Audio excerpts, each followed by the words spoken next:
الرحمن الرحيم الحمد لله رب العالمين له النعمة وله الفضل وله الثناء الحسن وصلوات الله البر الرحيم والملائكة المقربين على سيدنا محمد أشرف المرسلين وحبيب رب العالمين وعلى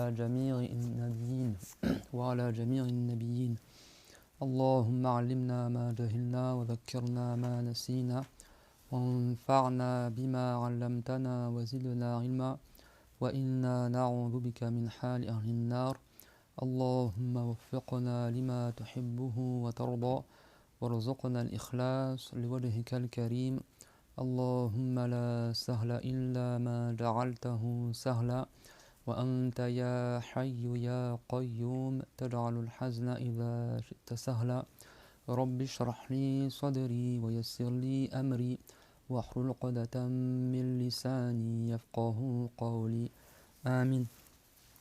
أما بعد, Allah tabaraka wa ta'ala dit dans le Coran honoré وَتَعَاوَنُوا عَلَى الْبِرِّ وَالتَّقْوَى وَلَا تَعَاوَنُوا عَلَى الْإِثْمِ وَالْعُدْوَانِ, c'est-à-dire entraidez-vous pour les œuvres de bien et l'obéissance à Allah, et ne vous entraidez pas pour le péché et la désobéissance à Dieu. Donc on fait une bonne intention lillahi ta'ala dans le fait de s'entraider pour la piété. C'est quoi la définition de la piété?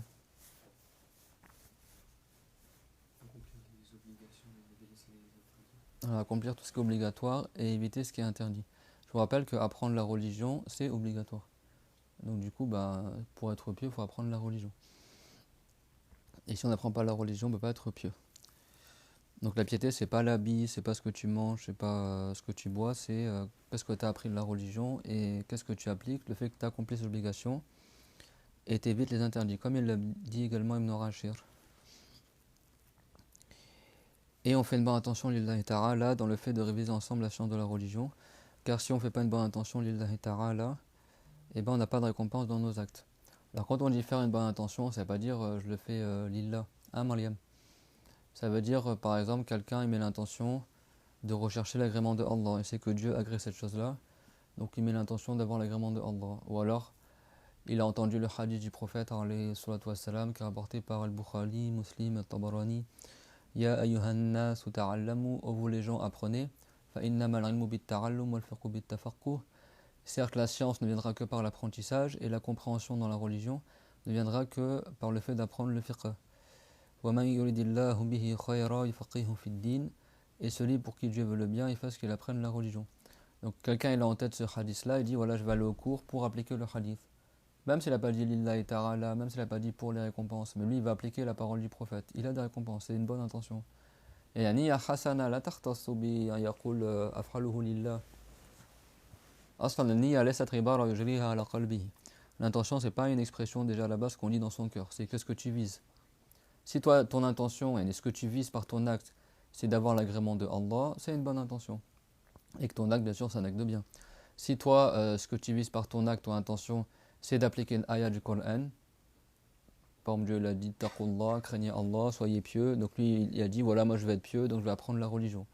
Ou par exemple, il a entendu la ayah, yarfa'illahu alladhina amanu minkum walladhina utul ilma darajat. Dieu élève parmi vous ceux qui ont appris la religion, qui ont eu la foi et qui ont appris la religion. Il dit, voilà, moi je vais être élevé en degré, donc je vais apprendre la religion. Il va appliquer la ayah. C'est bon? Ou alors il applique la ayah fas'alu ahla dhikri in kuntum la ta'lamun. Demandez aux gens de science si vous ne savez pas. Lui il y a un sujet qu'il ne sait pas, il va au cours pour demander un sujet qu'il ne sait pas. Parce qu'il a entendu la ayah, il va appliquer la ayah. C'est clair? Et tout ça ce sont des bonnes intentions. Ou alors il met l'intention d'accomplir l'obligation d'apprendre la religion. C'est suffisant, même s'il n'a pas dit je le fais lillah. Certains ils s'imaginent que pour que tu aies des récompenses, il faut absolument que tu dises lillahi ta'ala. Ma shart yaqul lillahi ta'ala. Shakhas iza nawa tatbiq al-ayah. أو تطبيق الحديث النبوي مثلا سمع أن الرسول عليه السلام حث على طلب العلم فرض علينا تعلم علم الدين فهو طبق الحديث طلب العلم فريضة على كل مسلم مثلا عمل بالحديث له ثواب عمل بالآية هذا يقال له نية حسنة تكفي لحصول الثواب كذلك إذا نوى مرضاة الله عز وجل كذلك إذا نوى أن يمتثل أمر الله كذلك هذا يكفي. Ou par exemple, il sait que Dieu a ordonné cela, donc il le fait parce que Dieu l'a ordonné, ça veut dire qu'il a une bonne intention. وهو يعلم أن الله تعالى يرضى هذا الفعل ففعله علما أن الله تعالى لأن الله تعالى يرضى بهذا العمل فليجد ذلك فعله كذلك هذا يقال له نية حسنة. فالنية الحسنة التي هي شرط لحصول الثواب لا يشترط فيها أن يعين قول لله تعالى، بل بعض الناس قد يقول لله تعالى وهو لا ينوي الثواب. قد الواحد منا يقول أنا أفعله لله بمعنى أنه لا يفعله لأجل الناس، إنما هو يفعله لأن الله أمر به. وفي بعض الحالات قد يكون العمل الذي يعمله مكروها، مثلا هو يصلي العصر في آخر الوقت، يعرف أنه ليس له الثواب، لكن هو يقول مع ذلك أنا أطيع الله تعالى أفعله لله ليس لأجل أمي ليس لأجل أبي أفعله لله تعالى، لكن هو يعرف أنه ليس له الثواب لا ينوي الثواب. فقول لله لا يشترط أنه ينوي به الثواب، قد يقول أنا أفعله لله ولا يعني بذلك أنه يريد الثواب. Bien plus que cela, il y a des gens, c'est possible qu'ils disent je fais la chose pour Allah, lillah, lillah et ta'ala, je le fais pour Dieu. Juste dans le sens que, voilà, ma mère m'a demandé de faire la prière, moi je fais pas la prière pour ma mère, je fais la prière pour Dieu. Dire je le fais pour obéir à Allah et pas juste pour obéir à mes parents. C'est bien d'obéir à ses parents, mais il le fait parce qu'il veut obéir à Allah Azza wa Jal. Et comme vous le savez, il y a des temps où la prière elle est déconseillée. Si quelqu'un il fait la prière du Rassar, on entend du Rassar, juste avant le Maghreb quand le soleil devient jaune, on avait vu pour ceux qui suivent les cours, Malikite, que c'est haram, sans excuse. Chez les Chaférites, c'est déconseillé, il n'a pas de récompense dans sa prière. Donc peut-être quelqu'un, il est à la fin du temps du Rassar, il va faire le Rassar, il dit voilà, moi je le fais pour Allah, je le fais lillah, il faut que je fasse la prière, je fais le Rassar. Quand il est au travail, il ne veut pas laisser sortir le temps de la prière, il dit je le fais lillah et ta'ala. Mais lui, ça ne veut pas dire forcément qu'il cherche les récompenses. Il le fait juste pour obéir à Allah. C'est clair, mon tout le monde? Donc quand on dit faire une bonne intention, ça ne veut pas dire que si tu as oublié de dire lillah, tu n'as pas de récompense. C'est pas ça que ça veut dire. Ça veut dire toi, quand tu fais ton acte, c'est pour quelle raison tu le fais. Quelqu'un, par exemple, il sait que le prophète nous a ordonné d'apprendre la religion.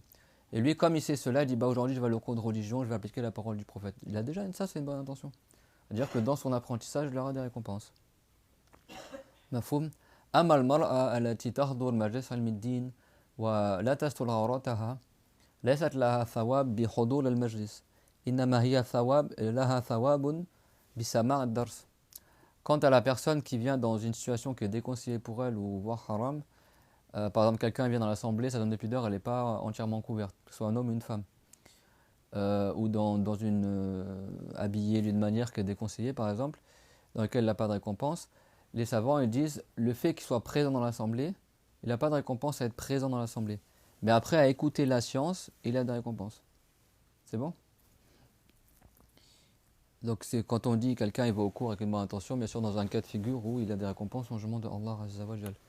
Les récompenses ne se rassemblent pas avec le péché et ne se rassemblent pas avec le déconseillé. Si quelqu'un il fait un acte déconseillé, il n'a pas de récompense dedans. Il ne peut pas être un truc déconseillé et en même temps il a des récompenses. À la base, hein, c'est bon? Je ne parle pas un acte dans lequel il a fait un déconseillé, je parle l'acte en lui-même il est déconseillé. C'est clair tout le monde ça? Si l'acte en lui-même il est déconseillé, ça veut dire que Dieu n'agrée pas cet acte-là. D'ailleurs en arabe c'est plus clair, on dit makruh, yani Allahu la yuhibbu hadha shay. En arabe on dit il est détestable, quand une chose qui est détestable n'est pas agréée par Allah. Il y a deux types de mal, il y a le haram et le déconseillé. Les deux c'est shar, kilahuma shar, al-makruh wal haram shar. لكن المكروه دون الحرام يعني فاعله لا يثاب على فعله المكروه وإن تركه له ثواب وإن فعله لا يعاقب عليه. أما الحرام إن تركه بنية حسنة له ثواب وإن فعله فتكتب عليه معصية. Donc le déconseillé c'est mal et le péché c'est mal. Les deux, que ce soit le déconseillé ou le péché, si tu les délaisses avec une bonne intention, tu as des récompenses à délaisser. Sauf que le péché, si tu le fais, bah, tu as un péché. Et le déconseillé, si tu le fais, tu n'as pas de péché. Mais tu manques des récompenses. C'est clair, mon tout le monde? Donc c'est pour ça que même apprendre la religion, ça nécessite une bonne intention. Sinon, toutes les heures que tu passes à apprendre la religion, bah, tu n'as aucune récompense. Aucune hasanat. وهذه الحسنات هي التي توزن يوم القيامة في الوزن في الميزان. الله تعالى وكل أفضل الملائكة وهما جبريل وميكائيل بالوزن الله عز وجل قال والوزن يومئذ الحق. Dieu est là, parce qu'il y en a, ils ne comprennent pas beaucoup certains sujets. Quand tu dis tu as des récompenses à faire ça, ça ne veut pas dire qu'en islam c'est chacun pour soi, chacun il pense que pour lui, comme il dit chacun pour soi et Dieu pour tous, et qu'en islam c'est l'égoïsme. Au début de chaque cours on cite la ayah et entraînez-vous dans le bien. Mais après chacun il a un capital, on est tous comme des commerçants dans le bas monde, c'est-à-dire que ta vie c'est comme un commerce, soit tu gagnes des hasanats, soit t'en perds. Et l'objectif, c'est d'en gagner un maximum pour être sauvé au jour dernier, parce que ces hasanats-là vont être pesés dans la balance au jour dernier, et plus tu en as, plus ta balance, le plateau des bonnes actions, il pèse lourd, et si ton plateau des bonnes actions pèse plus lourd que les mauvaises actions, bah, tu rentres au paradis sans châtiment. C'est clair, mon tout le monde? C'est ça l'objectif.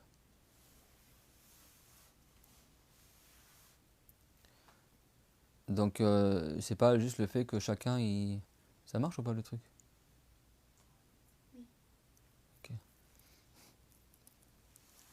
Tout le monde a compris, ça veut pas dire que c'est l'égoïsme en islam. Mais après, on s'entraide pour avoir des hasanats. Et j'espère que le prophète l'a dit à la.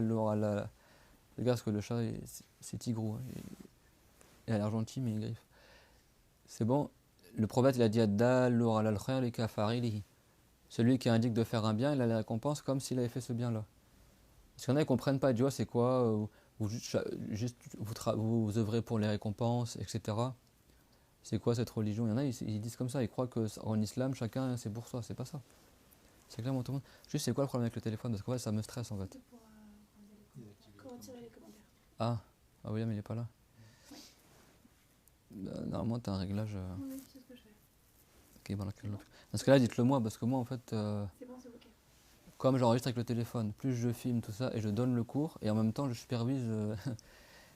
À dire que s'il y a un micro, quelqu'un il touche au micro par exemple, ou il touche au téléphone, ça va me stresser pendant le cours. Je vais dire le truc est mal enregistré, etc. C'est juste pour que les gens y profitent. Ceux qui sont pas là, barakallahu. Après, les gens ils parlent, ils commentent. Chaque commentaire que les gens ils écrivent, les anges ils notent aussi. Hein. Les gens ils croient que c'est gratuit, tu sais, les commentaires sur TikTok ou les insultes ou les bravos, ou les machins. Chaque parole que tu écris, elle est notée par les anges comme les paroles que tu dis. Les savants ils disent si la personne elle considère ces paroles comme étant des actes, eh ben, elle va surveiller ce qu'elle dit. C'est pas quelqu'un il parle et tout ce qu'il parle par la tête il le dit, comme si ça. Après il efface les messages ou machin. Ben, les anges ils ont noté. An-Nawawi disait Al-Qalam ahadul lisanayn, ça veut dire le qalam, le crayon, c'est une des deux langues. Les savants ils disent nous on a déjà fait les pieds de la langue, vous vous en rappelez? Tout ce qui est interdit de dire par la langue, c'est aussi interdit de l'écrire. C'est interdit de mentir, donc c'est interdit d'écrire un mensonge. C'est interdit de faire de la médisance, c'est interdit d'écrire de la médisance. C'est interdit d'insulter un musulman justement, bah c'est interdit d'écrire une insulte injustement, etc., etc. Ça, il y a beaucoup de gens qui n'y font pas attention. Et au jour dernier, eh ben, ils verront leur livre rempli de mauvaises paroles. Surtout les égarés là sur le net, ils passent le temps à insulter tout le monde. Et tu verras, au jour dernier, ils n'auront que des insultes dans leur livre.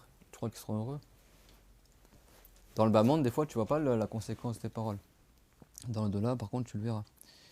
Que Dieu nous préserve de ceux qui ne préservent pas leur langue. Amin. Et tout ce que tu écris, c'est pareil. Les anges notent Ma yalfidhu min qawlin illa ladayhi raqibun atid. Dieu l'a dit, il n'y a pas une parole que la personne dit sans qu'elle a à ses côtés raqib et atid. Raqib, c'est l'ange qui note les bonnes actions, et atid, c'est l'ange qui note les mauvaises actions. Si tu fais des bonnes actions, bah, ça fait des hasanat avec les conditions qu'on dit, la bonne intention. C'est bon, tout le monde avec moi? Vous suivez le cours? Avec la bonne intention, tu as des hasanat. Donc ces hasanat-là, certains ils ont dit que ce sera les feuillets de tes bonnes actions qui seront pesés dans la balance. Certains ils ont dit que Dieu il va créer pour chaque bonne action un volume qui sera pesé dans la balance. Et certains ont dit que la personne elle-même sera pesée. Et pour les mauvaises actions, les sayyi'at, ce sera dans l'autre plateau de la balance. Et donc au jour dernier, les feuillets ou les actions, elles seront pesées, toutes les bonnes actions dans un plateau, là on parle du musulman, et toutes les mauvaises dans l'autre. Celui qui ne croyait pas en l'au-delà, il n'aura qu'un plateau des mauvaises actions, il n'aura pas de bonnes actions si lui ne croyait pas en l'au-delà. N'est-ce pas, Ahmed? Et donc, le musulman, il fait en sorte de remplir au maximum le plateau des bonnes actions. Mais ça ne veut pas dire que chacun tire la couette de son côté et on se tire dans les pattes, on empêche l'autre d'avoir. Non, on aide les autres à avoir des hasanats. Quand tu aides quelqu'un à avoir des hasanats, tu as aussi des hasanats. Tu aides quelqu'un à venir au cours, tu as des récompenses qui ressemblent aux récompenses qu'il a qui est venu au cours. Tu donnes à manger à quelqu'un qui a jeûné la journée, tu as des récompenses pas pareilles, mais qui ressemblent aux récompenses que le jeûneur il a eues en jeûnant. Tu payes, je sais pas moi, tu payes la Umrah pour quelqu'un ou le Hajj pour quelqu'un, grâce à toi, elle a pu partir au Hajj, et ben tu as des récompenses qui ressemblent aux récompenses que lui il a eues dans son Hajj. Donc c'est magnifique, c'est ça que Dieu l'a dit, il nous a ordonné d'entraider pour la piété. Donc en islam, c'est pas du tout chacun pour soi, chacun œuvre pour ses hasanat. Oui, chacun œuvre pour ses hasanat et on s'entraide dans cela, tous ensemble. Après, ceux qui ne s'entraident pas, qui sont jaloux et qui taclent les autres, bah, ils ont un problème dans leur cœur. C'est haram de nuire aux musulmans injustement. Et le musulman qui a la foi complète, il aime pour son frère ce qu'il aime pour lui-même. Ça, c'est pas obligatoire, parce que c'est très très dur d'arriver à cet état-là. C'est l'état des saints, ça. Il n'y a que les saints, les gens vertueux, qui aiment pour leurs frères ce qu'ils aiment pour eux-mêmes. Peut-être 1 sur 3 millions ou 1 sur 1 million de musulmans, il applique ce hadith. La yu'minu ahadukum hatta yuhibba linnasi ma yuhibbu li nafsihi. Fi riwaya linnas, yani yashmal al-kafir. Ou fi riwaya li akhihi, yani yashmal al-muslim. Dans une version, le prophète il a dit alayhi salatu wa salam, l'un d'entre vous n'aura pas une foi complète. Ça veut dire qu'il ne sera pas pieux, mais ça veut dire qu'il n'aura pas les hauts degrés de vertu tant qu'il n'aime pas pour les gens ce qu'il aime pour lui-même. C'est-à-dire quand on dit les gens, ça englobe les musulmans et les non-musulmans, les croyants et les non-croyants. Et dans une version, jusqu'à qu'il aime pour son frère ce qu'il aime pour lui-même.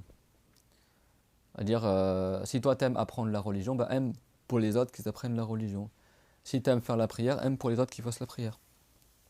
Si t'aimes avoir des bienfaits, aime pour ton frère ou ta soeur en islam qu'ils aient des bienfaits. Et même aime pour les non-croyants qu'ils aient des bienfaits et qu'ils soient guidés comme toi t'as guidé, qu'ils aillent au paradis en rentrant en islam tout comme toi t'es musulman. Et nous, on veut le bien pour les musulmans et les non-musulmans aussi. C'est clair, tout le monde? C'est pas des gens, ils ont des waswas, ils veulent pas dire bonjour aux non-musulmans. Comment je vais dire bonjour? On espère pour lui qu'il ait une bonne journée. On veut le bien pour les musulmans et les non-musulmans. C'est clair, ça fait partie de la foi complète. C'est pour ça que le prophète, alayhi salatu wa salam, il patientait face aux nuisances des mouchriquines. Plus les mouchriquines le nuisaient, plus il augmentait en bon comportement. Là, entre nous, plus on te nuit, plus tu vas perdre patience, peut-être plus tu vas t'énerver. Le prophète, c'était le contraire. Plus on le nuisait, plus il se comportait en bien. Subhanallah. Alayhi salatu wa salam. Mais pourquoi il faisait comme ça? Parce qu'il voulait le bien pour la personne.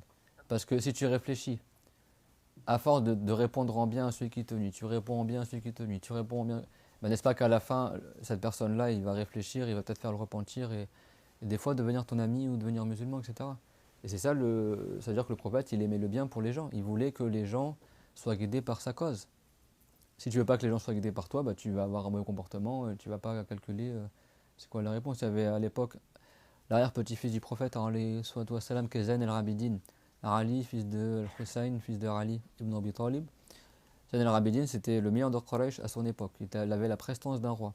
C'est l'arrière-petit-fils, c'est le fils du petit-fils du prophète, le fils de Hussein.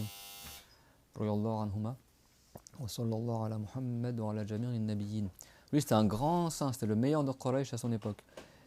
Et il avait une grande prestance. Il y avait des gens qui étaient jaloux et tout le temps il l'insultait, il parlait dans son dos, etc. Et une fois, Al-Hussein, Zayn al-Abidin plutôt, s'appelle Rali, au bout d'un moment, c'était vraiment trop ce qu'il faisait la personne. Donc carrément, il est parti à la maison de cette personne-là, Zayn al-Abidin, il est parti à la maison de cette personne-là, et devant tout le monde, il a frappé à la porte, il a passé le salam à la personne qui n'arrêtait pas de parler sur lui. Et il lui a dit, écoute, si c'est vrai ce que tu dis sur moi, alors moi je demande le pardon à Allah. Et si c'est pas vrai ce que tu dis sur moi, alors que Dieu te pardonne. La personne, elle a fait le repentir, elle a embrassé les mains de Zayn al-Abidin et en fait tellement ça l'a touché en fait le bon comportement de Zayn al-Abidin que la personne a fait le repentir directement. Et ça prouve que Zayn al-Abidin il voulait le bien pour cette personne-là qui le nuisait. C'est clair, tout le monde? Mon frère, si tu veux reculer un petit peu, ça te dérange pas. Rapidement.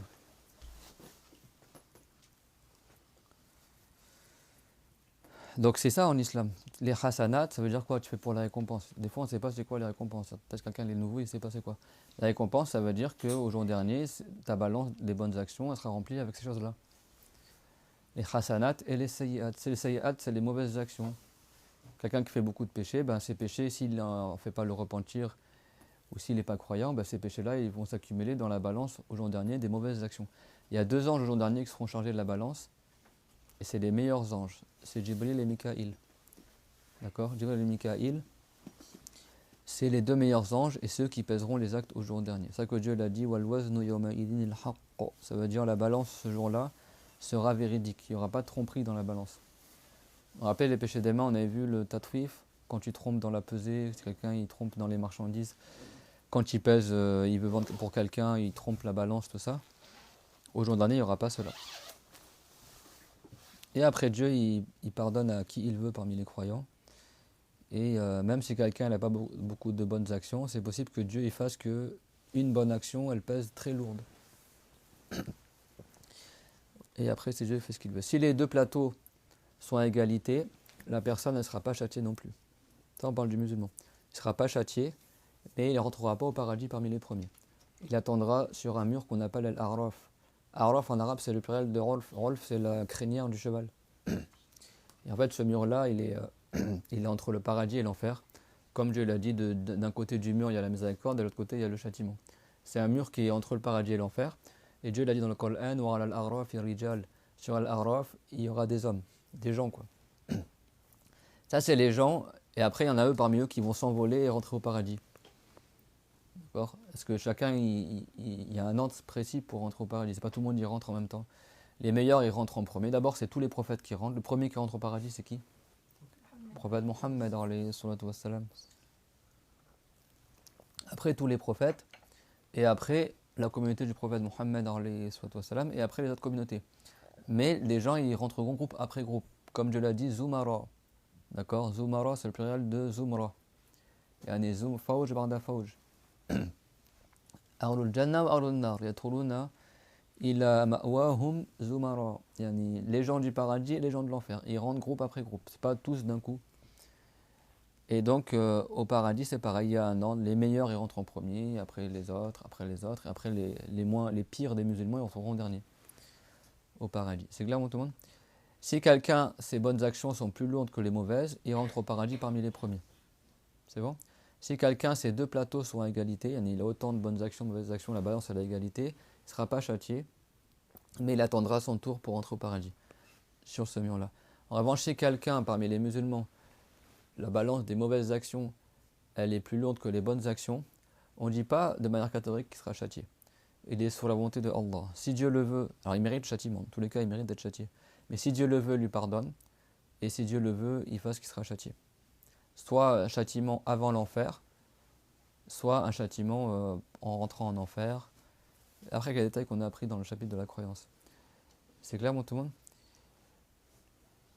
Et c'est possible que même si quelqu'un il a fait énormément de mauvaises actions et que son plateau il pèse très lourd, ça va apporter dans certains hadiths, c'est pas pour tout le monde ça. Et pour certains musulmans, qu'il avait beaucoup de péchés, la balance elle était comme ça, le plateau de mauvaises actions il était plus bas que les bonnes actions. Et il sera dit à la personne, qu'est-ce que tu as fait comme acte de bien? Et lui il va chercher, il dit je sais pas, il se rappelle pas d'un acte de bien qu'il a fait. Et là il y a un ange qui arrive avec une feuille, dessus c'est marqué La ilaha illallah Muhammad Rasulullah. Il n'y a qu'un seul Dieu, c'est Allah et Muhammad est le prophète de Allah. Le deux témoignages, l'attestation de foi. Et l'ange il va poser la feuille sur la balance des bonnes actions et ça va renverser la balance du côté des bonnes actions. Juste cette bonne action-là. C'est-à-dire que certaines personnes, Dieu leur pardonne par le fait qu'ils ont eu la foi. Mais c'est pas pour tout le monde. Également, tu avais une femme à l'époque de Banu Israël qui était une femme zaniyat, une femme bari, tazni, une femme, ils disent une fille de joie, soi-disant, une femme qui fait la fornication. Donc ça, c'est parmi les pires des péchés. Et elle faisait, voilà, c'était une femme de mauvaise mœurs. Et un jour, elle a vu un chien comme ça tourner autour d'un puits. Un chien qui était assoiffé. Et comme il ne pouvait pas aller dans le puits, il avait soif et il tournait autour du puits. Il était vraiment assoiffé. Et au point qu'il mangeait de la terre et tout, tellement il avait soif. Et cette femme-là, qui était une grande pécheresse, qui était musulmane, mais une grande pécheresse, elle a eu la compassion pour le chien, elle a pris sa chaussure, elle l'a plongé dans le puits et elle a donné à boire au chien. Et c'est rapporté que Dieu lui a pardonné tous ses péchés par cette bonne action-là. Parce qu'elle l'a fait sincèrement. Malgré qu'elle était souillée de péchés, de fornication, etc. Mais Dieu lui a pardonné ses grands péchés pour cette bonne action-là qu'elle a fait envers un chien. La personne qui nourrit les animaux, même si c'est un pigeon, un canard, un chat ou un chien, il a des récompenses. D'ailleurs, on verra tout à l'heure que parmi les péchés, il y a mutiler un animal. ou brûler un animal vivant, etc. C'est clair? Pourtant, le chien, chez certains savants, il est impur. Et malgré ça, elle a eu beaucoup de récompenses. Ça ne veut pas dire qu'à chaque fois que, je sais pas, quelqu'un il fait plein de haram, fait des grands péchés, il frappe, il vole, fait de la fornication, et après, à chaque fois qu'il voit un chien, il donne à manger. Non, c'est pas ça. Là, c'est parce que cette femme-là, elle l'a fait avec un cœur sincère, et Dieu il sait nos intentions, d'accord? Et je répète, hein, la sincérité ou soi-disant l'intention, c'est pas suffisant pour que la personne elle soit pieuse, hein. C'est pas quelqu'un il apprend pas la religion, il fait n'importe quoi dans la religion et après dire moi j'ai un cœur sincère, j'ai de la foi en Dieu, c'est pas comme ça la religion. Il faut que tu apprennes et t'appliques avec un cœur sincère. Mais la bonne intention elle seule, c'est pas suffisant. C'est clair? C'est bon ou pas? Je te sens figé.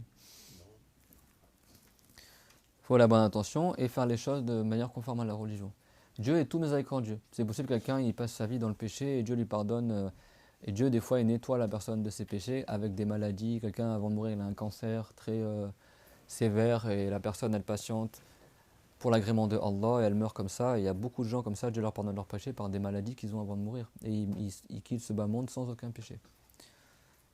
C'est pour ça que même si quelqu'un ne fait pas la prière, on ne dit pas avec certitude qu'il sera châtié dans l'au-delà. Peut-être que Dieu le fait mourir par une cause de martyr. Il meurt tué injustement, ou il meurt brûlé, ou il meurt noyé. Et Dieu lui pardonne tous ses péchés. Et ça arrive, ça. C'est pour ça qu'on pense le bien sur les musulmans. Et aussi penser le bien sur Allah. C'est-à-dire quoi penser le bien sur Allah? Ça veut dire que quand la personne elle sent qu'elle va mourir, elle pense que Dieu lui fera miséricorde. C'est-à-dire qu'il espère plus la miséricorde que la crainte du châtiment. Allah Ta'ala, dans le hadith Qudsi, il a dit Ana inda dhanni abdi bi. Ça veut dire que c'est comme si Dieu l'a dit, moi, dans le sens approché, je suis selon ce que mon esclave pense de moi. C'est-à-dire que si l'esclave il espère vraiment la miséricorde de Allah au moment de mourir, il y a de grandes chances pour que Dieu lui fasse miséricorde. Même s'il a fait des péchés. Même si quelqu'un il fait beaucoup de péchés qui ne désespère pas la miséricorde de Allah Azza wa Jalla. Mais il fait les causes, et c'est pas quelqu'un qui ah bah c'est bon. Ouais.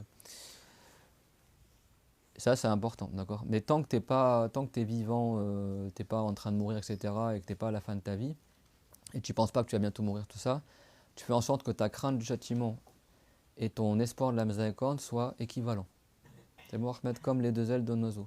C'est-à-dire que d'un côté, tu espères vraiment que Dieu te pardonne tes péchés, et d'un autre côté, tu crains le châtiment de Allah pour les erreurs que tu as faites, etc. Et tu fais en sorte que les deux soient à égalité. Comme les deux ailes d'un oiseau.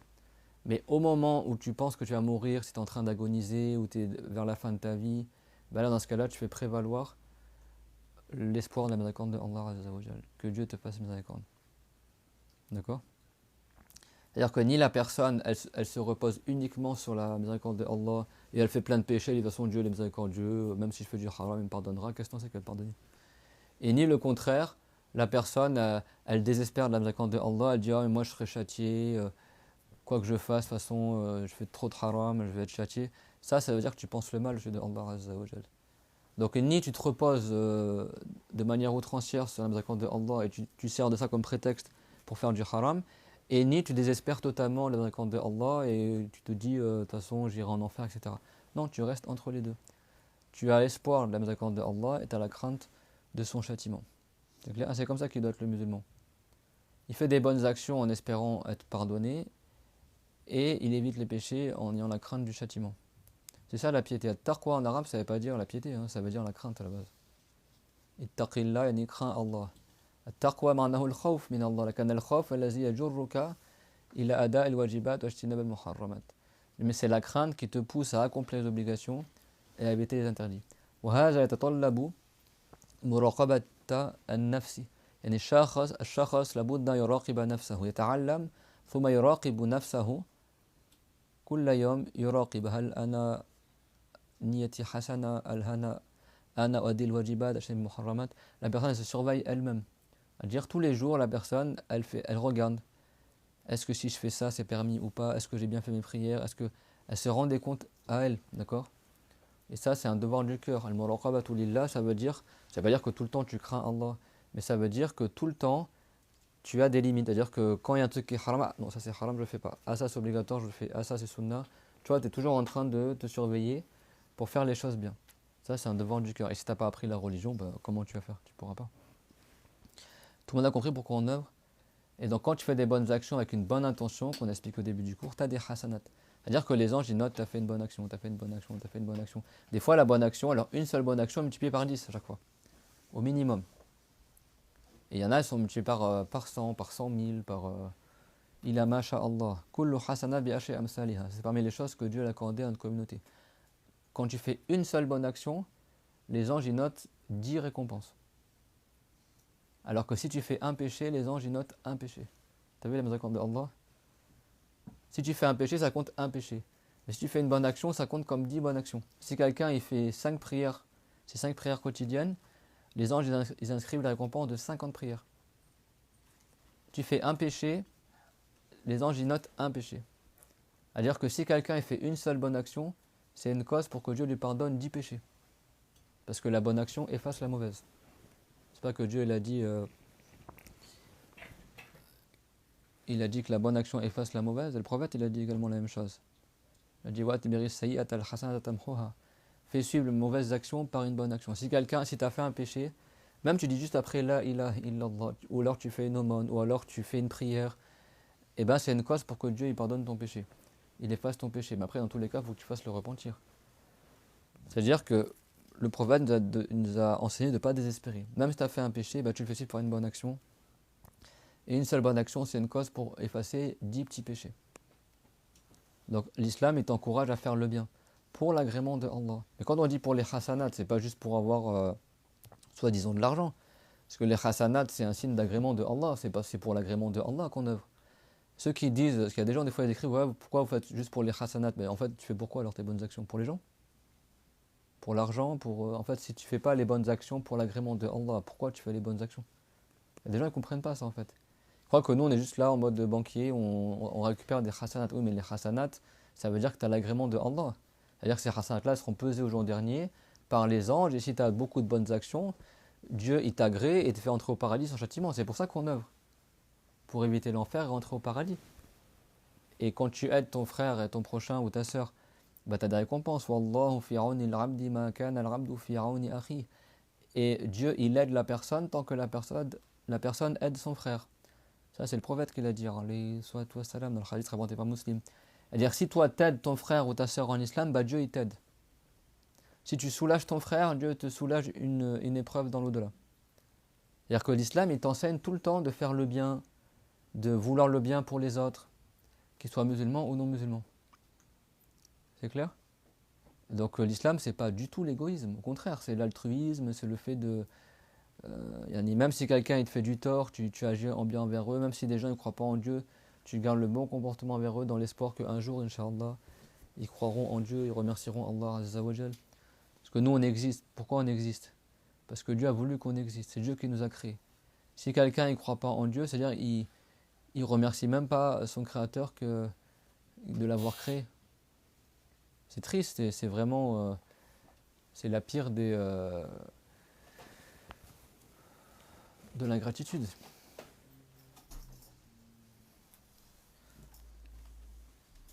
Peut-être quelqu'un va remercier ses parents de l'avoir mis au monde, alors que c'est même pas ses parents qui ont peut-être choisi de l'avoir ou qui l'ont créé, et il ne remercie pas celui qui a créé ses parents, qui a créé son cœur, qui a créé sa vie, qui a créé...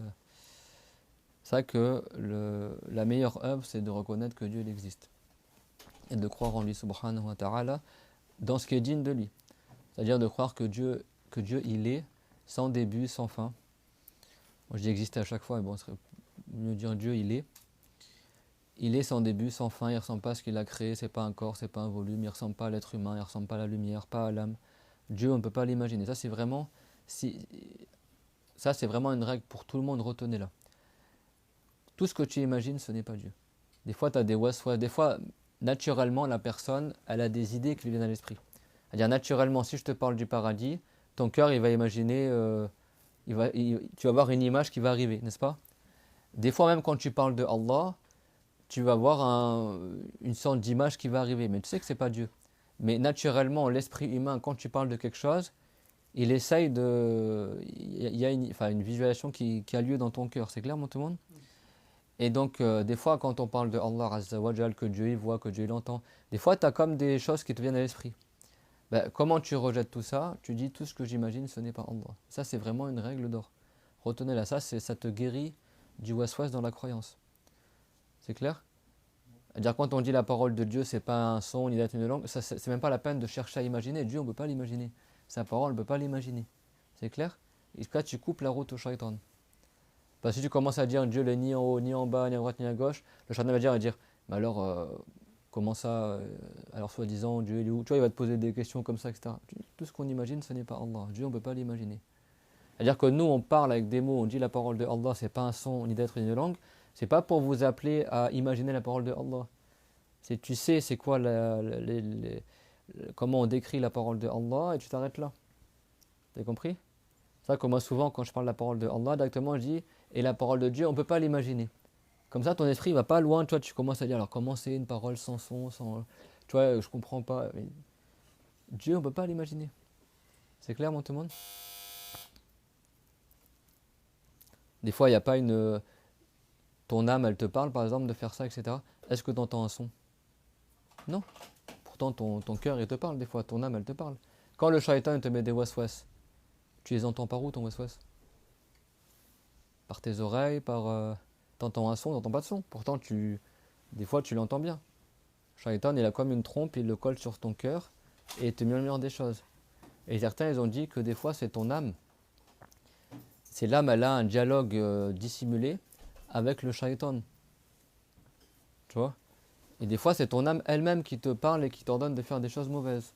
Inna nafsa la'ammaratum bisu, comme c'est marqué dans Surat Yusuf. Dire certes, souvent, pour beaucoup de gens, l'âme, elle leur donne de faire du mal. C'est ça que si quelqu'un il suit tous les caprices de son âme, il ira à l'égarement. L'islam, c'est pas, comme ils disent les hédonistes, je sais pas quoi, certains philosophes, le plaisir de la vie, toute leur philosophie, soi-disant, c'est profiter de la vie, tout ce qui te plaît, tu le fais. Ça mène à l'égarement. Parce que l'âme, elle a besoin d'être éduquée. De toute façon, on sait très bien, il faut des règles. Si tout le monde fait ce qu'il veut, ça devient du n'importe quoi. C'est clairement tout le monde. C'est vrai que l'islam, ça éduque la personne et ça nous encourage à faire le bien. Envers les gens qui te font du bien avec toi et les gens qui ne te font pas du bien. C'est pour ça qu'on œuvre, qu'on fait le bien. Pas pour l'agrément des gens, c'est pas... Et ça, c'est comme en réalité un commerce. Ceux qui avaient un saint, avant c'était un commerçant, il faisait du commerce, ça ne marchait pas. كان أحد الأولياء بيعمل بالتجارة ما كانت تمشي تجارته فترك هذا الأمر الدنيوي واشتغل بتعلم علم الدين وبالعبادات فصار من الأولياء قال في نفسه أنا سأعمل التجارة الرابحة فصار من الأولياء. Il y avait un commerçant, son commerce il marchait pas. Ça marchait pas, comme si sa dunya, des fois il y a des choses, les portes s'ouvrent pas pour toi. Lui, qu'est-ce qu'il a fait? Il a dit, moi je vais faire le commerce gagnant. Qu'est-ce qu'il a fait? Il a arrêté son commerce, il a appris la religion, il s'est mis à adorer Allah Azza wa Jal et il est devenu un saint. Il a fait le commerce gagnant. Au lieu de gagner de l'argent, il a gagné plein de hasanat. Alors après, le commerce, prophète, il fait du commerce. Tu peux faire du commerce et être un saint, mais lui, ça ne marchait pas. Des fois, Dieu, il te ferme des pentes de la dunya pour que tu te consacres à la religion et Dieu, il t'ouvre les pentes dans la religion. Il y a des gens, c'est le contraire. Certaines personnes, Dieu leur ferme les pentes de la religion. Il n'arrive pas à apprendre, il reste ignorant, il fait n'importe quoi. Mais dans la dunya, Dieu lui ouvre toutes les portes. Et ça, c'est un grand danger. Le prophète, alayhi salatu wassalam, il a dit Man ahabba dunyahu adarra bi akhiratihi. Wa man ahabba akhiratahu adarra bi dunyahu. Fakhtar alladhi yabqa ala alladhi yafna. Le prophète Mohammed, alayhi salatu wassalam, il a dit si quelqu'un il aime le bas monde, alors il va nuire à son au-delà. C'est-à-dire, si quelqu'un est trop dans le bas monde, tu as le droit de profiter du bas monde. Hein. Mais si quelqu'un il est que dans le bas monde, il va délaisser la prière, il va délaisser d'apprendre la religion, et du coup il va détruire son au-delà. C'est-à-dire au paradis, peut-être qu'il ne va même pas rentrer au paradis au final. C'est clair? Et si quelqu'un il aime l'au-delà, il va sacrifier son bas monde, une partie de son bas monde. Parce que pour apprendre la religion, il faut du temps. Pour adorer Allah, il faut du temps. Après, tu peux travailler en même temps aussi, mais souvent, tu ne peux pas être pleinement dans la dunya, comme ceux qui vivent que pour la dunya. Donc si quelqu'un il aime l'au-delà, il va œuvrer pour l'au-delà, et du coup, il va prioriser l'au-delà, et minimiser, il va juste prendre ce qu'il a besoin du bas monde et le reste il va le délaisser. Donc du coup tu vas voir qu'il n'aura pas forcément de grande maison, pas forcément beaucoup d'habits, pas forcément beaucoup d'argent, mais il a ce qui lui suffit. Et tout le reste il se consacre pour l'agrément de Allah. Il travaille ce qu'il a besoin, il mange ce qu'il a besoin, il s'occupe de sa famille, mais après le reste il s'adonne à la religion, il s'adonne à donner cours, à apprendre la religion. Donc du coup il nuit à son bas monde, c'est-à-dire que il ne prend pas pleinement tout ce qu'il pourrait prendre dans le bas monde, un super métier, etc. Parce que lui il se consacre pour l'au-delà. Mais au final, si tu construis ton palais au paradis, et que pour construire ce palais-là, tu as dû détruire une partie de ta maison dans le bas monde, dans tous les cas, de toute façon, tu vas mourir et tout ce que dans le bas monde, tu ne l'auras plus. Et tu vas après aller éternellement au paradis dans ton palais. Il vaut mieux que tu détruises ton bas monde pour construire ton au-delà que de détruire ton au-delà pour construire ton bas monde et après, une fois que tu es mort, tu n'as plus rien. Et donc le prophète, qu'est-ce qu'il a dit, Ahmed? Il a dit alors, préfère ce qui est éternel sur ce qui a une fin. C'est-à-dire c'est soit l'un soit l'autre. Les savants ils disent c'est comme l'Orient et l'Occident. Plus tu t'approches d'un côté, plus tu t'éloignes de l'autre. Plus tu t'approches du bas monde, plus tu t'éloignes de l'au-delà. Plus tu te rapproches de l'au-delà, plus tu t'éloignes du bas monde. Bah, priorise ce qui est éternel sur les deux. C'est quoi qui est éternel l'au-delà? Donc si tu as un choix entre quelque chose de la religion, hein, Wilfried, et quelque chose de la dunya, moi je vous donne un conseil, priorisez toujours la chose de la religion. Vous savez, Sulaiman, alayhi salam, vous connaissez le prophète Sulaiman? C'est quoi, c'est ce qu'il est connu pourquoi le prophète Sulaiman, alayhi salam? Plusieurs choses. Qu'est-ce qu'il a eu comme miracle? C'est quoi les choses connues du prophète Sulaiman? C'était pas la baleine. Hein? La baleine. Non, ça c'est le prophète Yunus, on y reviendra sur le prophète Yunus. Hein? Les animaux. Les animaux? Il avait un grand royaume. Il a un grand royaume. Oui, il a gouverné. Il Le vent. contrôlait le vent. Oui, chacun me donne des bouts de réponse en fait. Les animaux, il avait un grand royaume. Ça veut dire quoi, il a un grand royaume? Ibn Medjan. Il avait beaucoup de C'est le nom gens à d'un son saint au service. Maroc. Hein? Il avait beaucoup de gens à son service. Non, ça veut dire quoi? Il avait un grand royaume. Il était riche. Il y a beaucoup de biens. Ah ouais, il avait beaucoup de gens. Bah, c'est le seul prophète qui a gouverné toute la terre. Sulaiman a gouverné toute la terre. C'est bon? Il a gouverné toute la terre. Tout ce bas monde, il l'a gouverné. Il n'y a que 2 musulmans dans toute l'humanité qui ont gouverné tout le bas monde. Sulaiman et Dhul Qarnayn. Et parmi les non-croyants, Qarun, certains ont dit Shaddad ibn Rad aussi. Pharaon, lui, il a juste gouverné une partie du bas monde. Mais toute la terre, il n'y a que 4 personnes dans l'humanité qui ont gouverné toute la terre. C'est-à-dire qu'ils ont été le souverain, enfin le gouverneur de toute la terre. Sulaiman a gouverné toute la terre, vous savez pas ça? De l'Orient à l'Occident. Et il a invoqué Allah pour que personne n'ait jamais une telle royauté après lui. Et personne ne l'a jamais eu. C'est que le prophète Mohammed, sallallahu alayhi wa sallam, Dieu lui a envoyé un ange. Et l'ange il lui a dit, Allah te donne le choix entre le fait que tu sois un prophète qui est roi, parce qu'il y a eu des prophètes qui étaient rois, comme Sulaiman, ou alors un prophète esclave. Il y a un prophète qui est pas riche, comme la plupart des prophètes. Et qu'est-ce qu'il a dit le prophète Mohammed alayhi salam? Alors c'est Jibril qui lui a demandé, qui lui a proposé. Et le prophète Mohammed, regardez le bon comportement qu'il avait. Le prophète Mohammed alayhi salam, vous savez, des fois Dieu lui donnait le choix. Il choisit par la révélation, il a 2 choix. Chacun des 2 est la révélation, c'est bon? Comme pour le siwak avant la prière, le prophète avait le choix de le rendre obligatoire ou de le rendre sunna. Ce qu'il y a dans le hadith, c'est que ma khuyira an-nabiyyu bayna amrayn illa ikhtara aysarahuma, yani li ummatihi. Le prophète n'a pas été soumis à choisir entre 2 choses sans qu'il ait choisi la plus facile. C'est-à-dire qu'à chaque fois que Dieu donnait le choix au prophète entre 2 choses pour sa communauté, le prophète il regardait c'était quoi le plus facile pour sa communauté et il choisissait ça. Dieu l'a proposé au prophète alayhi salam, par la révélation, il lui a donné le choix. Soit le siwak il est obligatoire avant le wudu et avant la prière, ou soit le siwak il est recommandé avant le wudu, avant la prière. Le prophète il a regardé c'est quoi le plus facile pour la communauté, il a choisi que ce soit recommandé. Mais il a dit si je n'avais craint que ça soit trop dur pour vous, j'aurais rendu obligatoire le siwak avant chaque wudu et avant chaque prière. C'est recommandé d'utiliser le siwak quand tu commences ton wudu. Après t'être lavé les mains, tu passes le siwak et après tu commences ton wudu. Et avant la prière, le prophète alayhi salam, il a dit rak'atun bi siwak khayrun min sabarin bila siwak. Comme il a dit alayhi salam, une raka avec le siwak avant, c'est meilleur que 70 raka sans siwak. C'est-à-dire que le siwak, ça multiplie la récompense de ta prière par 70 fois ou plus. C'est une bonne chose. Avant le cours de religion, après manger, avant manger, quand tu te réveilles. Tu vois qu'il y a beaucoup de moments où c'est recommandé de l'utiliser. Et donc le prophète Mohammed, alayhi salatu wassalam, également, Allah Azza wa Jalla, il a envoyé l'ange Jibril. Et il lui a dit, Dieu te donne le choix entre être un prophète roi ou un prophète esclave. Yani Jibril alayhi salam, Allah Ta'ala amarahu an yukhayyira ar-rasul alayhi salam bayna an yakun nabiyyan malikan wa bayna an yakuna nabiyyan abdan. Wa ar-rasul alayhi salam min husni khuluqihi wa min tawadu'ihi shawara Jibril. Yani سأل أنت ماذا ترى يعني.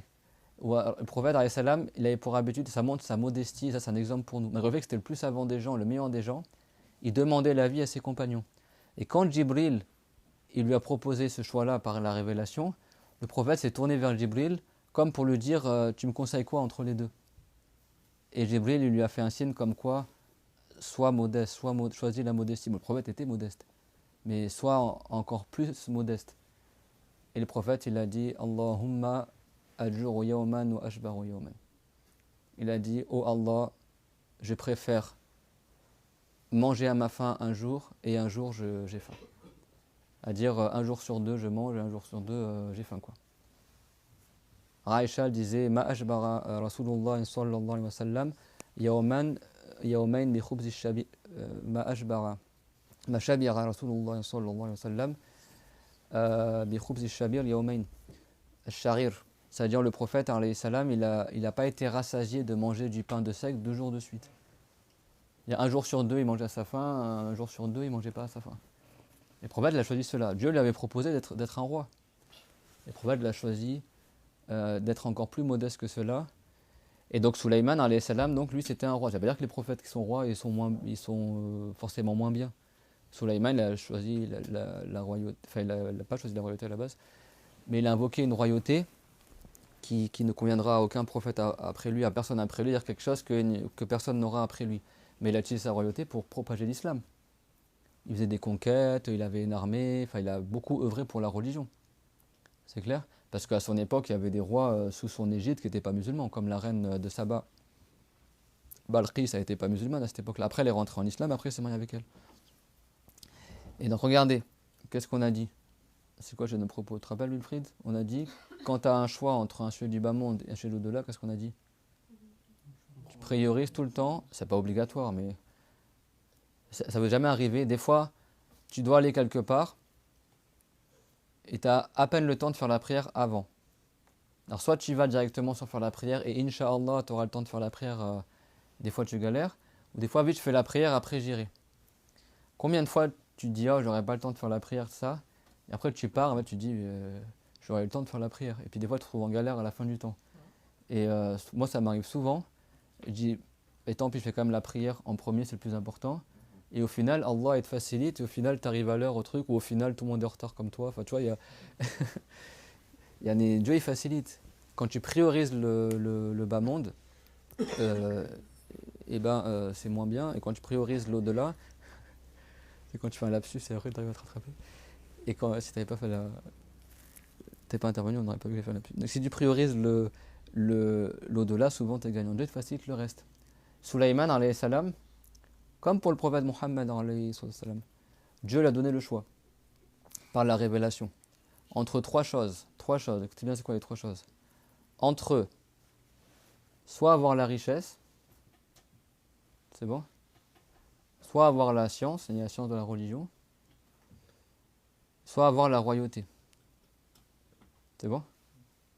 Une des trois. Soit tu es un roi, soit tu es riche, soit tu as la connaissance religieuse, tu es un érudit. Sulayman a choisi quoi à votre avis? L'érudition. Il a choisi ça. Et comme Sulayman a choisi ça, Dieu lui a donné la richesse et la royauté. Il a donné les deux autres choses en fait. Avec. Et c'est devenu celui qui a gouverné toute la terre parmi les prophètes.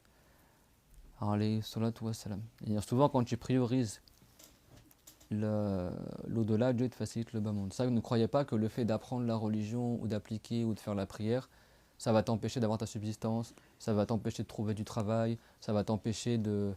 N'est-ce pas? Beaucoup de gens ils s'imaginent que, alors qu'en réalité, à l'aéroport, il n'y a pas une salle de prière, tout ça. C'est compliqué pour vous de faire la prière à l'aéroport?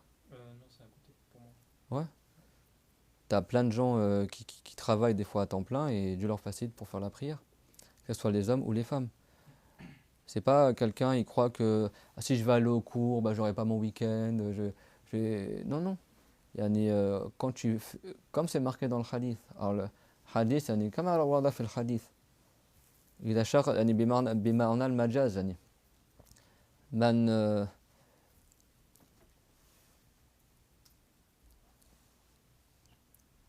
والحديث متشابه لكن المعنى أنه من يتقدم يعني رضا الله تعالى الله تعالى يسر له الخير.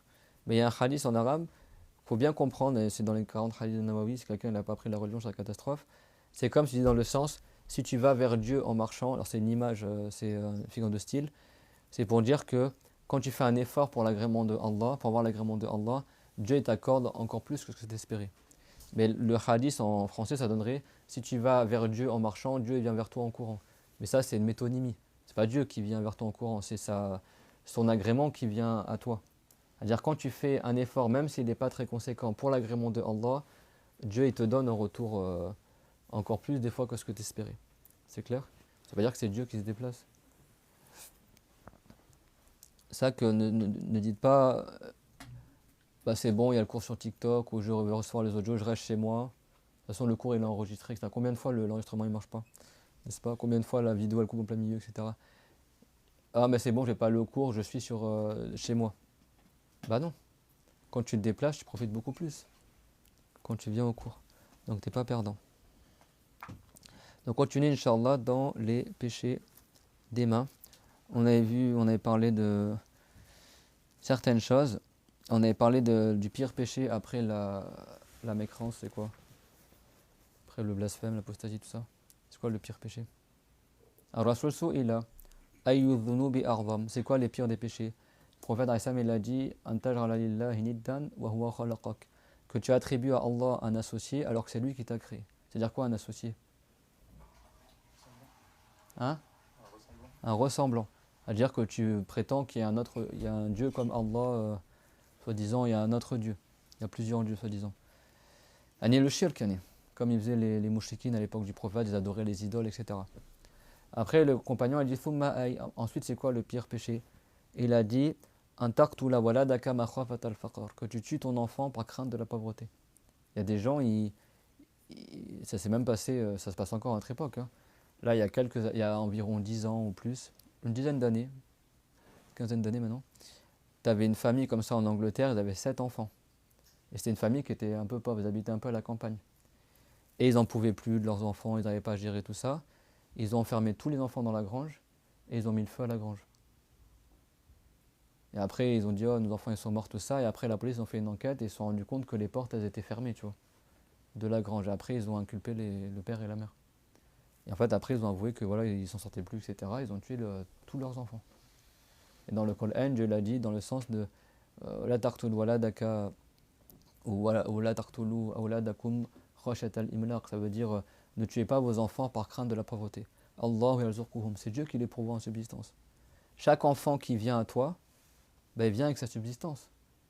C'est pas toi qui crée la subsistance. C'est clair? C'est-à-dire, il y a des gens, des fois, ils veulent pas se marier parce qu'ils se disent ouais, j'ai pas encore ramassé assez d'argent, j'ai pas encore, je sais pas moi, j'ai pas une paye de 50 000 euros. Alors, je dis pas quelqu'un, il a pas d'argent du tout, il se marie pas, hein, s'il a pas d'argent du tout, il a pas les moyens. Mais des fois, la personne, elle a les moyens, mais juste il veut vraiment être dans le confort, le luxe, limite pour se marier. Il attend d'avoir 30 000 euros sur son compte pour se marier, une paye de 5 000 euros par mois. Mais en fait, la subsistance, elle n'est pas sur toi, c'est Allah qui accorde la subsistance. Vous savez qu'il y a un hadith où le prophète l'a dit dans le sens que rechercher la subsistance par le mariage. C'est quand tu te maries à une femme, elle aussi elle a une subsistance. Sa subsistance se mêle à ta subsistance, votre subsistance elle augmente juste par le mariage. Et après tu as des enfants. Oui, mais chaque enfant, Dieu leur a prédestiné aussi une subsistance. Et donc des fois, tu as beaucoup d'enfants, mais la subsistance, ça vient avec tes enfants aussi. Bien sûr, toi tu fais des causes pour la subsistance, mais c'est pas toi qui crée la subsistance. Tu as plein de gens, ils ont peur d'avoir des enfants. Il y a des gens, des fois, ils se sont mariés, ils retardent pendant des années d'avoir des enfants. Ils disent, ah, mais j'ai pas encore assez d'argent, j'ai pas encore une paye assez grande, tout ça. Mais en fait, tu crois que Dieu, il va pas donner la subsistance des enfants, c'est toi qui vas tout faire tout seul. C'est Allah qui est Ar-Razzaq. Souvent, quand l'enfant est né, eh ben, sans que tu t'en rendes compte, la subsistance elle vient toute seule sans même que tu t'attendais à ça. Tu te retrouves à payer, à acheter beaucoup moins de choses que ce que tu pensais avoir acheté. Moi, je connais un frère, il n'avait pas encore des enfants. Et une sœur, elle a dit, tu verras, les couches, c'est un budget, etc. Tu sais, ça coûte vraiment beaucoup d'argent. Limite, elle a découragé le frère d'avoir des enfants, quoi. Le frère, il a quand même eu des enfants. Ben, il a acheté une fois les couches. À chaque fois, c'est soit la famille qui... Tu vois, les gens, ils donnent des choses aussi pour les enfants. Lui, sans qu'il demande aux gens. Hein. Mais au final, il a quasiment jamais acheté de couches. C'est-à-dire que Dieu lui a facilité la subsistance. Et en fait, après, ce frère-là, il a dit, mais en fait, il y en a, ils sont trop matérialistes. Non, mais c'est un budget, les enfants, tu verras. Tu vois. Mais fie-toi Allah.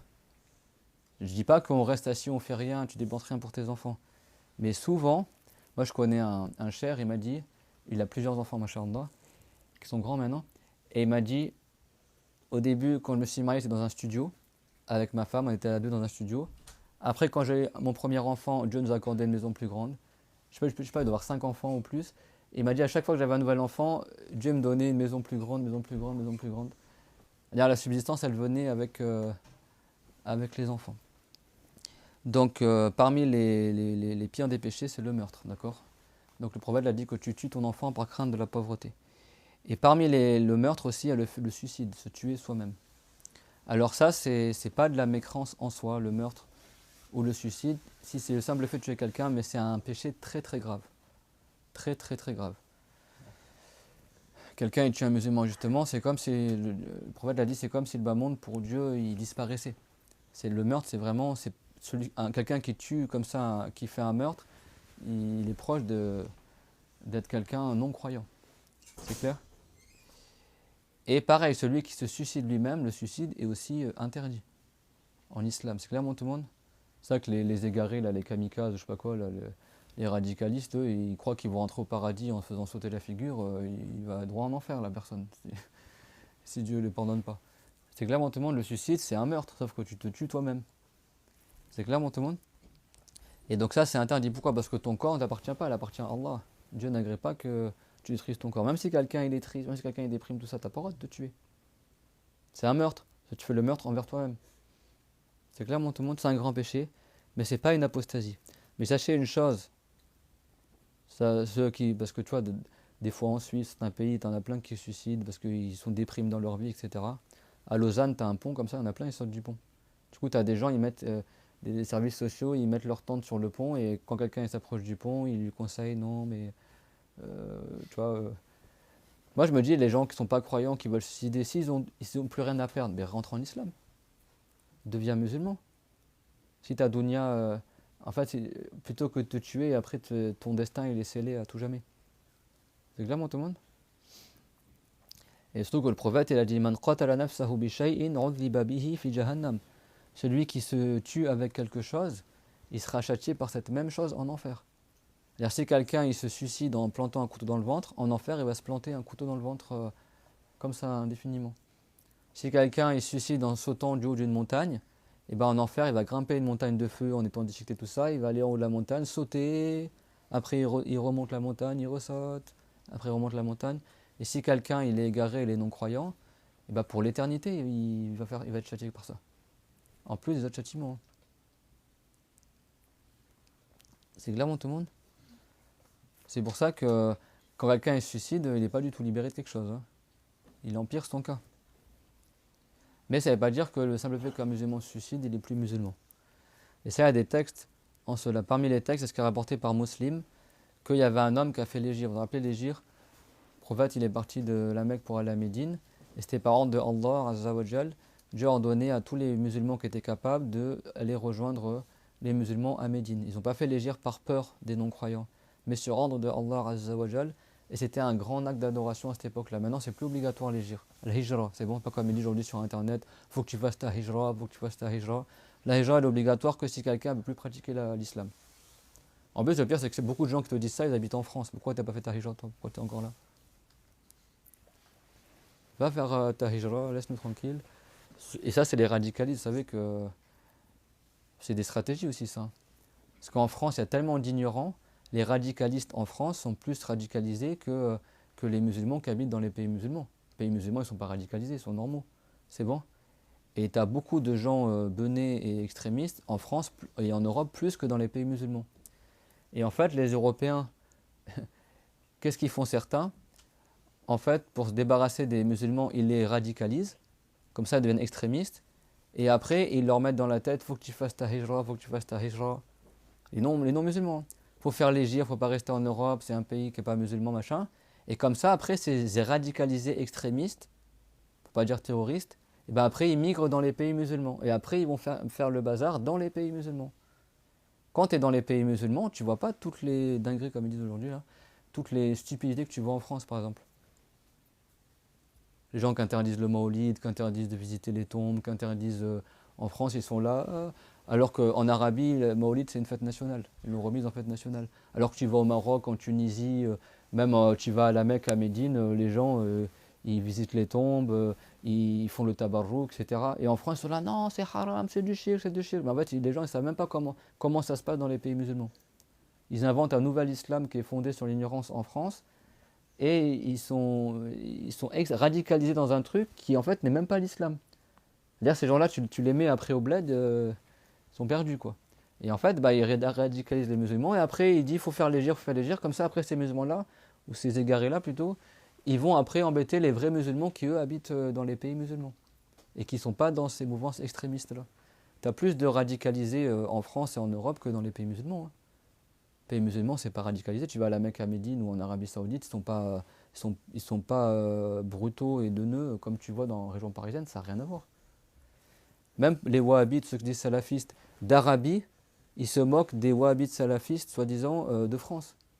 Tellement ils les trouvent bêtes. Tellement ils sont dans un carcan, dans un truc.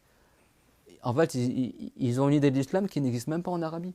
En fait, leur radicalité que tu trouves en France, il n'existe même pas en Arabie. Tu vas en Arabie, tu ne trouves pas leur comportement ni leur manière de faire que tu vois dans les banlieues françaises. C'est un faux islam qui est totalement inventé de toutes pièces. En fait, tu as plein de jeunes de cités comme ça, ils s'imaginent que l'islam c'est ci, c'est ça, en fait, ça n'a aucune réalité. Ça existe que dans leur tête. Tu vas dans les pays musulmans, c'est pas comme ça. Tu vas en Arabie, c'est pas comme ça. Et comme eux, ils ne sont pas allés dans ces pays-là, ils n'ont pas vécu dans les pays musulmans, ils n'ont pas appris bien la religion, ils croient que c'est eux qui sont sur la bonne voie. Ni ils apprennent le fiqh, ni ils apprennent des écoles de jurisprudence, ni ils apprennent la bonne croyance, tout ça, et ils croient que c'est eux les musulmans et que tout le reste, c'est pas des musulmans. En fait, c'est eux qui sont égarés. Et après, ils sont envoyés, on leur dit, il faut faire l'hijra, il ne faut pas rester en France, il ne faut pas rester en France. Après, ils partent au Maroc, en Algérie ou je ne sais pas où, et c'est eux qui font les problèmes après au bled. C'est eux qui font les problèmes après. Qui vont dire oui, vous n'êtes pas des musulmans, vous adorez les tombes. Alors que les gens du bled, ça fait des siècles qu'ils visitent les mausolées, ou tel saint au Boumediane, ou tel saint en Syrie, ou el-Badawi en Égypte, ou tu vois, Badruddin al-Hassani par exemple en Syrie, Abou Mediane au Maroc, ou tu vois, les saints connus, quoi, les grands savants que les gens ils visitent pour la baraka, pas parce qu'il y a dans les tombes, parce que juste ils aiment ces saints-là et ils savent qu'ils sont agréés par Allah, donc ils recherchent l'agrément de Allah. Et la baraka dans ces lieux bénis où les saints sont enterrés, où les gens vont visiter le prophète Mohammed, ou le prophète Ibrahim en Palestine, Al-Khalil, ou le prophète Zakaria en Syrie, certains ont dit qu'il est. Voilà, mais ça c'est l'habitude des musulmans depuis l'époque du prophète et avant l'époque du prophète Mohammed. Même les chrétiens ils font ça. Même les juifs ils font ça. La tombe du prophète Ibrahim c'est écrit en hébreu dessus. Parce que les juifs aussi le visitent. C'est un truc qui existe même dans autre que l'islam. Les chrétiens c'est connu chez eux les reliques, la visite des tombes, etc. Alors ça ne veut pas dire que c'est une référence, mais ça veut dire que même dans d'autres religions, c'est connu que tu visites les endroits, les gens importants, etc. Napoléon aux Invalides, les gens ne visitent pas sa tombe. Un Napoléon qui est enterré aux Invalides, sous le dôme des Invalides. À Paris, ça fait partie des choses que tu visites à Paris. Là, tu ne les entends pas, les wahhabites dire ah, c'est haram, c'est du shirk, vous visitez la tombe de Napoléon. Parce qu'on sait très bien que le fait de visiter un endroit ou une tombe, ça ne veut pas dire que tu adores cet endroit-là ou la tombe. Tu sais comment ils nous appellent ces gens-là? En arabe, ils appellent Quburiyun, soi-disant les tombistes, les gens que dans les tombes. Par contre, surveillez, moi je ne vais pas surveiller à votre place le téléphone. C'est bon, si quelqu'un est chargé, il surveille pendant tout le cours. Pas que ça soit coupé ou tout comme ça, quoi. C'est clair, tout le monde? Donc, à l'époque de l'hégire, Donc le vrai hégire, pas l'hégire que les gens disent c'est obligatoire alors que c'est pas obligatoire. Sauf si réellement tu n'es pas capable d'adorer Allah, tu n'as pas besoin d'aller au Maroc ou en Algérie, tu vas dans une autre ville en France où tu peux pratiquer. Mais en France, jusqu'à maintenant, tu peux pratiquer. Donc pourquoi ce serait obligatoire de faire l'hégire? Si tu veux, tu pars, si tu veux, tu restes. Si tu restes, bah, tu fais en sorte de te comporter bien envers les gens, de montrer une belle image de l'islam, d'attirer les gens à l'islam, d'avoir un bon comportement envers les musulmans et envers les non-musulmans. Voilà, de t'intégrer d'une manière où tu ne déranges pas les gens. Et si tu pars, bah, tu pars aussi en respectant le pays musulman dans lequel tu vas aller. Et pas tu vas faire le bazar là-bas. Il y en a ces radicalisés, ils font le bazar en France et dans les pays musulmans. En fait, ils ont leur place nulle part, quoi. Ils arrivent dans les pays musulmans, ils comprennent tout de travers, ils n'ont rien appris. Et les musulmans en souffrent. Hein. Ils en souffrent. Moi, j'ai déjà vécu au bled. Les gens, ils en ont marre quoi, de ces gens-là qui viennent de France ou des cités, ou qui ne savent pas se comporter, qui ont de mauvaises croyances, qui connaissent rien aux traditions musulmanes et qui sont dans leur tête un islam qui n'existe pas, qui est un faux islam, qu'on leur a bourré le crâne quand ils étaient en France, dans les mosquées radicalisées de banlieue française ou d'autres, de Lyon, je ne sais pas où. Donc, pendant l'hégire, il y a un homme qui est tombé très malade et il n'a plus supporté sa maladie. Qu'est-ce qu'il a fait? Il s'est coupé le bout des doigts et il s'est suicidé en fait. Et il est mort durant l'hégire. Mais lui, il avait fait l'hégire pour l'agrément de Allah. Vous vous rappelez au début du cours, on a dit, c'est-à-dire que lui, il savait que Dieu ordonnait de faire l'hégire, il a fait l'hégire. Mais comme il était très malade, il y a des gens, maintenant c'est pas comme ça aussi, dans certains hôpitaux, tu sais, il veut mourir, il ne veut pas supporter la maladie. Il y a certaines maladies, si tu en meurs, tu meurs martyr. Lui, il n'a pas voulu patienter, il a précipité sa mort, il s'est coupé les veines et il est mort. Et donc il s'est suicidé. C'est clair?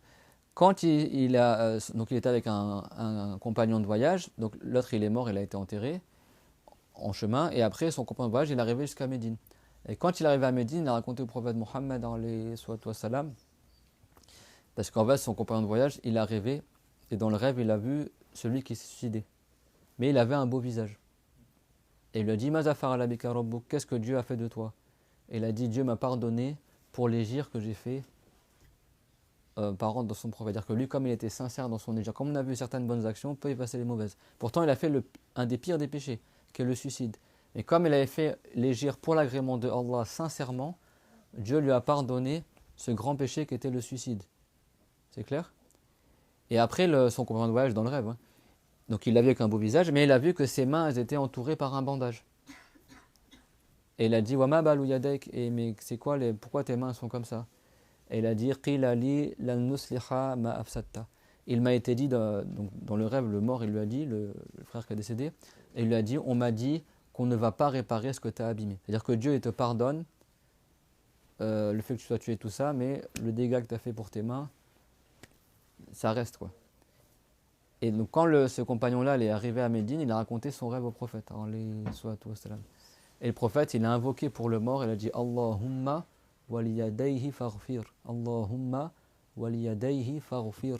C'est-à-dire, oh Allah, pardonne aussi à ses deux mains, pour ses deux mains. C'est-à-dire, pardonne-lui totalement, quoi. Et ça prouve que le prophète, alayhi salam, il a confirmé que cette personne-là, malgré le fait qu'il a fait le grand péché de se suicider, que Dieu lui a pardonné. D'accord? Et il a invoqué pour que Dieu lui pardonne, même pour ses mains. Et ça prouve que, donc, que le suicide, c'est pas de la mécréance, le simple fait de se suicider. Sauf si quelqu'un se suicide parce qu'il se rebelle contre Allah et dit oh Allah, tu es injuste, je ne mérite pas les épreuves que machin. Attention, si quelqu'un il dit je ne mérite pas telle épreuve comme ça, dans le sens qu'il n'est pas satisfait de ce que Dieu a prédestiné, il sort de l'islam. Hein. Le prophète Mohammed, tous ses enfants ils sont morts durant son vivant, sauf Fatima. Et certains de ses enfants ils sont morts avant d'avoir 2 ans, et dans les bras du prophète.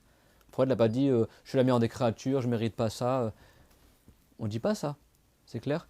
Dieu, des fois, il éprouve pour te punir d'un péché que tu as fait, et des fois, il t'éprouve pour que tu patientes et que tu aies encore plus de récompenses. Et c'est une élévation en degrés. Et ça, c'est une épreuve, et ça, c'est une épreuve. Dieu, c'est possible qu'il fasse mourir ton enfant pour te punir.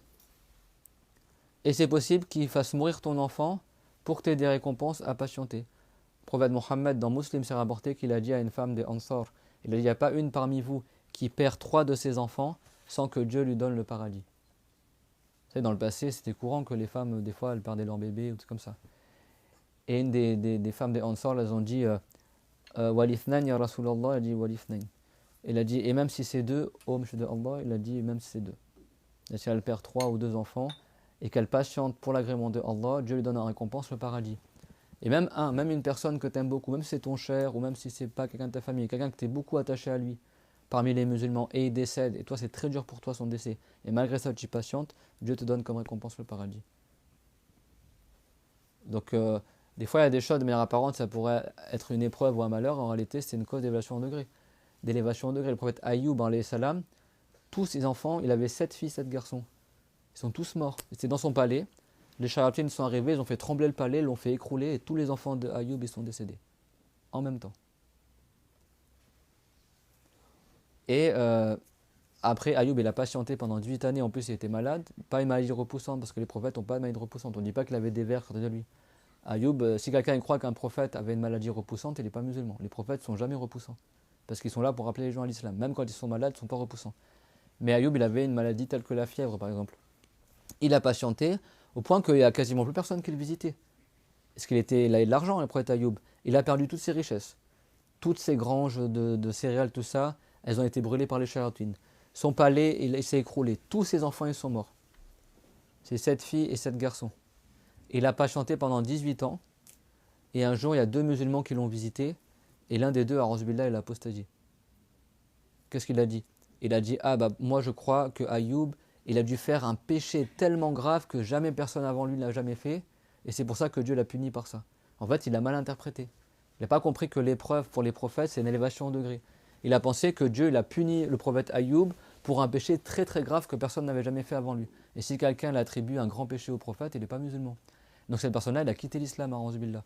Et quand Ayoub, il a vu que son épreuve a été une cause pour que certains s'égarent, à ce moment-là, il a demandé à Allah de guérir. Mais il n'avait pas demandé avant cela de guérir. Mais quand il a vu que certains musulmans ne comprenaient pas son épreuve et qu'ils se sont égarés, alors c'est pas de la faute de Ayoub, c'est la faute de cet ignorant-là. Si tu connais la croyance, tu sais que les prophètes sont éprouvés pour qu'ils soient élevés en degrés.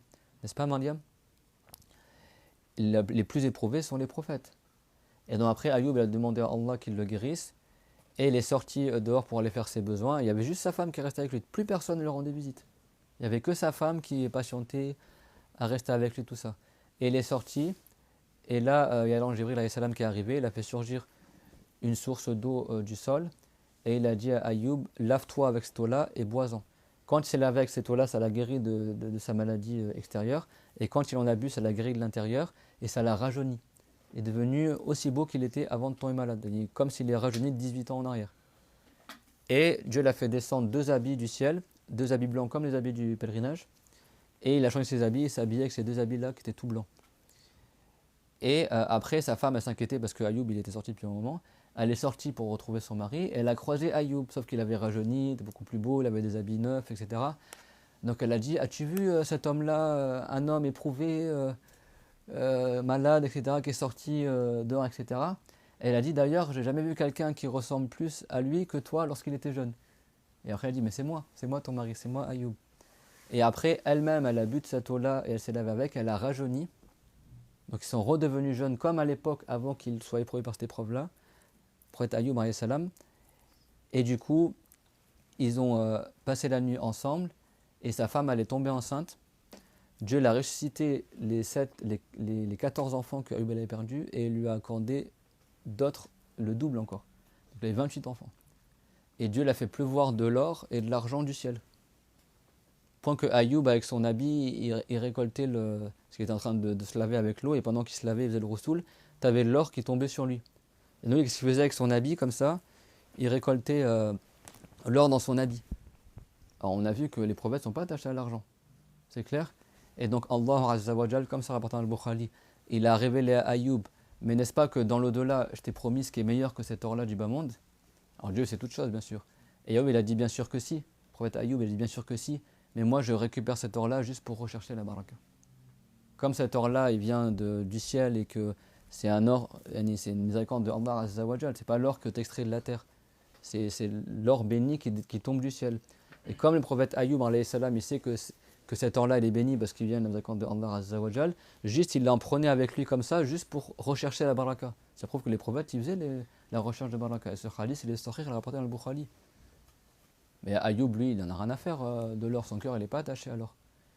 Et Dieu l'a fait pleuvoir dans les granges qui étaient détruites, il a fait pleuvoir de l'or et de l'argent, et du coup Ayoub il est redevenu encore plus riche que ce qu'il était auparavant, et il a eu le double de ses enfants. Vous avez vu? Si quelqu'un n'a pas pris la religion, il se de croire, bah t'as vu, Ayoub il a une maladie pendant 18 ans, et Dieu l'a puni. Non, c'était pas une punition. C'était une cause d'élévation en degré, et dans le bas monde, avant au-delà, Dieu lui a donné le double de récompense, et le double de ce qu'il a perdu, et dans au-delà, il aura encore plus de récompense.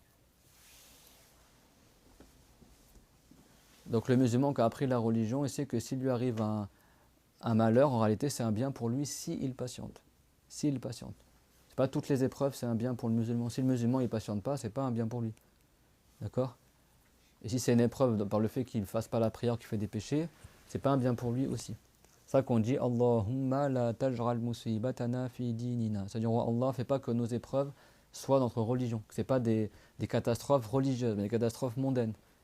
C'est-à-dire si quelqu'un il tombe malade, ou devient pauvre, ou il perd des êtres chers, mais dans la religion il reste pieux, bah lui il a énormément de récompenses. C'est un très très haut degré dans la religion. Le prophète Mohammed, tous ses enfants sont morts sauf Fatima durant son vivant. Et il a patienté, il a eu énormément de récompenses. Son père est décédé alors qu'il était encore dans le ventre de sa mère, il n'a pas connu son père. Sa mère est décédée quand il avait 6 ans. Son grand-père qui l'a élevé est décédé quand il avait 8-9 ans. Et après, son oncle est décédé peu de temps après qu'il ait reçu la révélation. Et après, son épouse, elle est décédée à quelques jours d'intervalle avec son oncle. J'imagine la catastrophe, Khadija, elle est décédée. Et comment le prophète l'a supporté. Et malgré ça, il était soumis à Allah Azza wa Jal. Et ça, c'était une élévation en degré. C'est ça que le musulman, s'il apprend la religion et il applique la religion, tout ce qui lui arrive, c'est un bien. Si c'est un bonheur, il remercie Allah et il est gagnant. Il a des hasanats, des récompenses. Si c'est un malheur, il patiente dans la nuisance ou dans la difficulté et il a des récompenses et c'est un bien pour lui. C'est clair, tout le monde? Donc c'est pour ça que si quelqu'un il a des malheurs, tout ça, il ne se suicide pas. Et il y a des gens qui se sont suicidés et que le prophète a dit qu'ils iraient en enfer. À l'époque des conquêtes, termine sur ça, il y avait un compagnon qui était très courageux dans la bataille, au point que tout le monde pensait parmi les compagnons qu'il allait mourir martyr. Sur le champ de bataille, victorieux, etc. Et ce compagnon-là, pendant que les compagnons ils parlaient de lui, tout ça, le prophète il est passé, les a entendus, et il a dit Innahu finnar. Il a dit certes, lui il ira en enfer. Alors le prophète, quand il dit ça, c'est pas de sa tête, c'est qu'il a reçu de la révélation. La veille de la bataille, le prophète l'a reçu comme révélation que cette personne-là, parmi les musulmans, c'était un musulman la personne-là, elle ira en enfer. Et il l'a dit aux compagnons, et les compagnons étaient étonnés parce que pour eux, ils pensaient que c'était parmi les meilleurs d'entre eux, quoi. Tout le temps au premier rang pour la bataille, il a peur de. Enfin, tu vois, à l'époque des conquêtes, on parle bien sûr. Et après, le lendemain, il y a eu la bataille, et ce compagnon-là, il est sorti du champ de bataille. C'était un compagnon du prophète. Il est sorti du champ de bataille, tac, tac, tac. Premier rang, il se prend un coup là, un coup là, un coup là, un coup là. Tellement il a eu de plaies qu'il n'a pas supporté toutes les blessures qu'il a eues. Qu'est-ce qu'il a fait? Il a pris son épée, comme ça rapporté dans le Sahih Muslim. Il a pris son épée, il a pris le pommeau de son épée, c'est le bout de l'épée par lequel tient l'épée. Il l'a mis sur le sol, l'a calé sur le sol. Il a mis la pointe de la lame sur son ventre et il s'est laissé tomber dessus sur son épée. Il s'est transpercé le ventre comme ça. Il s'est suicidé en fait. Et le prophète a informé qu'il ira en enfer. Alors qu'il était parti pour être parmi les martyrs dans les batailles, parmi les plus hauts degrés des gens au paradis, et au final il est mort, pas mécréant, il est mort musulman, mais grand pécheur. Et comme il est mort sans se repentir, et que Dieu n'a pas voulu qu'il soit pardonné, Dieu l'a révélé auprès de Mohammed qu'il ira en enfer. Donc c'est possible que quelqu'un se suicide, malgré ça Dieu lui pardonne, c'est possible qu'il se suicide et Dieu ne lui pardonne pas. Et comme on a dit, le prophète l'a dit, Man qatala nafsahu bi shay'in rudhiba bihi finnar. Si quelqu'un se tue avec une chose, il sera châtié avec cette même chose-là en enfer. C'est-à-dire que cet compagnon-là qui s'est transpercé le ventre avec son épée, en enfer, il se replantera l'épée dans le ventre. Mais après, le musulman, au bout d'un moment, après il quitte l'enfer, celui qui est châtié en enfer, et après il rentre au paradis. C'est clair? Donc s'il y a des textes qui disent que la personne éternellement elle fera cela, ça parle de autre qu'un musulman. D'accord? C'est un autre cas.